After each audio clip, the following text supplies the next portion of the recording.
Vous revenez dans la chambre. Elle n'a pas bougé dans la flaque blanche des draps. Vous regardez celle-ci que vous n'aviez jamais abordée, jamais, ni à travers ses pareils, ni à travers elle-même. Vous regardez la forme suspectée depuis des siècles. Vous abandonnez. Vous ne regardez plus. Vous ne regardez plus rien.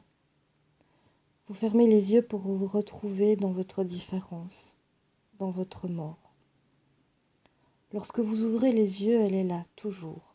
Elle est encore là. Vous revenez vers le corps étranger. Il dort.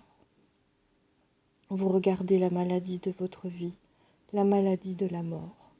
C'est sur elle, sur son corps endormi, que vous la regardez. Vous regardez les endroits du corps, vous regardez le visage, les seins, l'endroit confondu de son sexe. Vous regardez la place du cœur. Vous trouvez le battement différent, plus lointain. Le mot vous vient, plus étranger. Il est régulier. Il semblerait qu'il ne doive jamais cesser. Vous approchez votre corps contre l'objet de son corps. Il est tiède, il est frais. Elle vit toujours. Elle appelle le meurtre cependant qu'elle vit. Vous vous demandez comment la tuer et qui la tuera. Vous n'aimez rien, personne.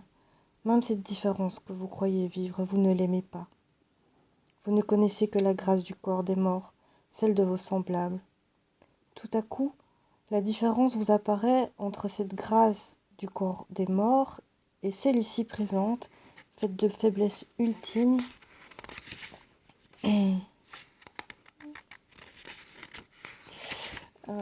que d'un geste on pourrait écraser cette royauté.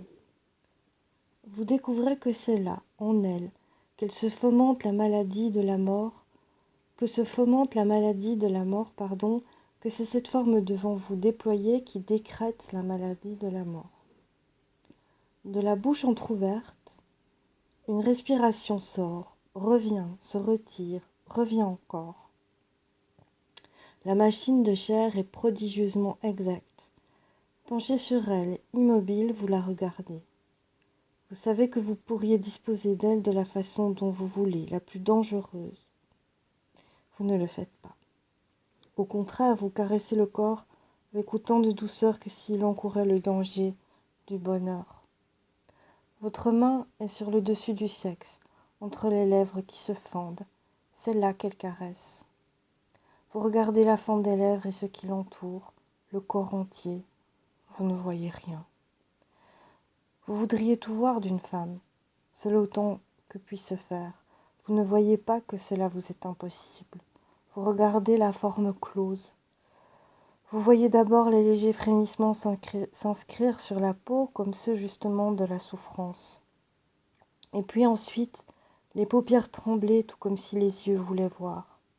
Et puis ensuite, la bouche s'ouvrir comme si la bouche voulait dire. Et puis ensuite, vous percevez que sous vos caresses, les lèvres du sexe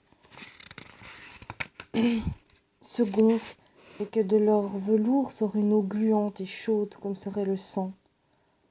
Alors vous faites vos caresses plus rapides. Vous percevez que les cuisses s'écartent pour laisser votre main plus à l'aise, pour que vous le fassiez mieux encore. Et tout d'un coup, dans une plainte, vous voyez la jouissance arriver sur elle, la prendre tout entière, la faire se soulever du lit. Vous regardez très fort ce que vous venez d'accomplir sur le corps. Vous le voyez ensuite retomber, inerte, sur la blancheur du lit.